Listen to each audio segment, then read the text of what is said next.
Welcome to Camtasia Studio 7. If you're new to Camtasia Studio and you want to get started quickly, you're in the right place.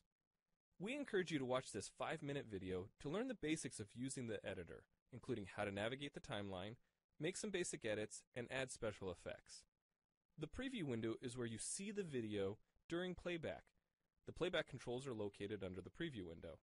In fact, the video you're watching in the preview window is a sample project playing directly from the timeline you see below.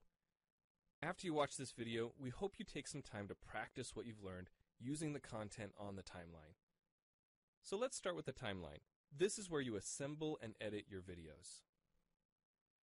At the top of the timeline, tick marks represent time in terms of minutes and seconds. When building a video, you'll work in a horizontal manner, beginning from the left and moving sequentially through time towards the right. To make precise cuts and selection, use the zoom slider to magnify the view of the timeline. And when adding elements to your video, such as a callout or audio clips, these are placed on different tracks. Tracks are created automatically, when you need them, when elements are added to the timeline. So depending on your video, you may be working with several tracks at one time. To change the position of an element on the timeline, just drag it. To change the length of an element, drag the edges in either direction. An important part of the timeline is the playhead. The playhead moves the timeline and indicates the current frame displayed in the preview window. To view your video, click play in the preview window. Notice how the video and the timeline's playhead stay in sync? Click anywhere on the timeline and the playhead moves to that point. The green section of the playhead is called the in point. Click and drag the in point to make the beginning of a selection. The red section of the playhead is called the out point. Just click and drag the out point to make the end of a selection. To bring the sections of the playhead back together, double-click the gray playhead. To split a video clip, position the playhead at the desired location and click the split button. And if you want to remove a portion of your video, make a selection with the in and out points, then click the cut button. If you make a mistake while editing, click the undo button.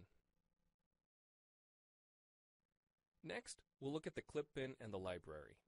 The clip bin holds recordings, audio files, images, and title slides being used in the project you're currently working on. Then there's the library. It stores video clips, intros, callouts, title slides, and other elements that you want to use from project to project. The library is also pre-populated with professional animations, music, sound effects, and other content you can use in your video for free. To add your own clips or video sequences to the library, make a selection on the timeline, right-click, and choose Add to Library. To include clips and other elements in your video, drag them from the clip bin or library and drop them onto the timeline.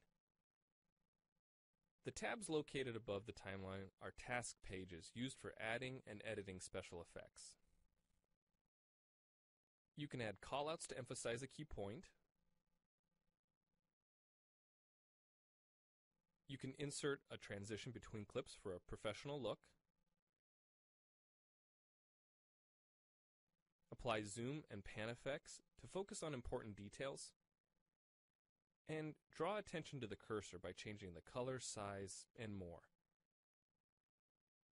If you double-click an element on a track, the playhead moves to the beginning of that element, and its task page opens, allowing you to make edits to that element. So we've shown you a few ways you can navigate and edit your video. But how do you get content into your video? Well, to make a new